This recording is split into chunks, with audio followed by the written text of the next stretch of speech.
किसकी वजह से हुआ बंटवारा? उस समय जितने लोग थे सब जिम्मेदार थे। कोई एक आदमी नहीं नहीं। लोग कहते हैं नेहरू जी की वजह से हुआ, कुछ कहते हैं गांधी की वजह से हुआ, कुछ कहते हैं जिन्ना की वजह से हुआ, एक पटेल ही थे कुछ लोग कहते हैं। इन सब को हटा के अगर अंबेडकर साहब रहते तो सब समझ जाते। सबसे बड़ी मिसिंग होती है, लोग अंबेडकर साहब को आजादी के टाइम अंडर एस्टिमेट कर देते हैं। जिसने संविधान लिखा है, जिस संविधान की आप शपथ लेते हैं, उस संविधान के निर्माता को आप पूछते तक नहीं है। संविधान जब देश बनता है तो हम ये पढ़ते हैं, आप तो पैरवी करते हैं सरदार पटेल को होना चाहिए, आप एक आदमी पैरवी करता है जवाहरलाल नेहरू को होना चाहिए। हम ये पूछते हैं क्या इन दोनों से योग्य अंबेडकर साहब नहीं थे?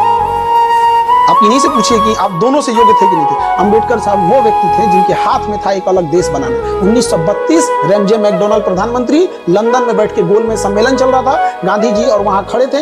वापस आए, इन्होंने कहा कि मुझे दलितों के लिए अलग देश नहीं चाहिए, बल्कि मुझे उनके लिए आरक्षण चाहिए ताकि मैं उनका उत्थान कर सकूं। क्या जिन्ना से कम पावरफुल थे अंबेडकर साहब? नहीं। उनकी देशभक्ति पे सवाल उठा देते हैं सर। अगर वो चाहते तो वो जैसे जिन्ना ने बनाया था बना सकते थे। सबसे योग्य कोई व्यक्ति था उस समय तो अंबेडकर साहब, जिसकी कोई चर्चा नहीं। उन्हीं को प्रधानमंत्री बिल्कुल होना चाहिए, तो सब लोग एक्सेप्ट कर लेते, इवन जिन्ना भी एक्सेप्ट कर लेता, उधर इंडिया भी एक्सेप्ट कर लेता। लेकिन अपना पर्सनल ईगो में वो एक इंसान छोटी जाति से आता, वहां भी दिखा दिया लोगों ने। तो गांधी जी जिम्मेदार है? बिल्कुल सारे लोग एकदम, गांधी हो जाए, जिन्ना जितने लोग, अंबेडकर साहब रहते तो एक्सेप्टेंस। देखिए कुछ ऐसे लोग होते हैं जिनका एक्सेप्टेंस सब करता है, अंबेडकर साहब का एक्सेप्टेंस जिन्ना को भी करना पड़ता है।